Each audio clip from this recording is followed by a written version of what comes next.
Imagine you walk into a theater, you're going to watch a performance. You sit down, you turn off your cell phones, the lights dim, the house announcements go up, and then all of a sudden, the house lights come back on. What? In Page to Stage the other day, we were talking about Duran Mott's The Visit, and we were trying to figure out that if we were to mount this production, how would we establish the absurd undertone of the entire play? You know, like a kind of disclaimer at the beginning of the play to sort of say, the following is not realism. One girl suggested turning the lights on during the show and leaving them on throughout the entire performance. Number 1, no. 2, leaving the lights on is like putting a spotlight on the audience. It cultivates nothing but discomfort, and it's like the audience is a performance just as much as what's going on stage. 3, no.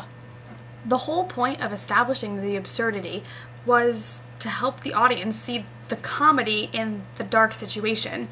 So turning on the lights would just distract from everything that's going on stage. It just doesn't make sense at all. In Schechner's book, he talks about how the interaction between audience and performance can actually work out and create sort of a very interesting end product for the audience to go away with.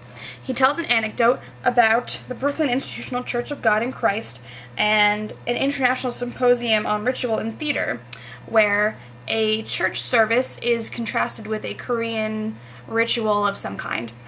And he says the following: the Korean shamans and pastor, deacons, and congregation at the institutional church requested, demanded, and needed just about everyone present to participate. People got up out of their seats, moved freely into space, sang and danced in the aisles at the church and in a large circle with the shamans. Later he says, in both performances, people achieved joy, even ecstasy, by singing and dancing. In each ritual, a charismatic leader was the focus of the ceremony. And then later he talks about the success of the services was known to all by the quantity of money, the intensity of participation, and the sheer number of people dancing, singing, clapping, and swaying. A turning point at the institutional came when not only regular members of the congregation, but visiting anthropologists and theater people lined up to have the Bishop Williams lay hands on them. At that moment, the line between participants and visitors partly and triumphantly dissolved. Turning the lights on in the theater isn't really the same thing. What's missing?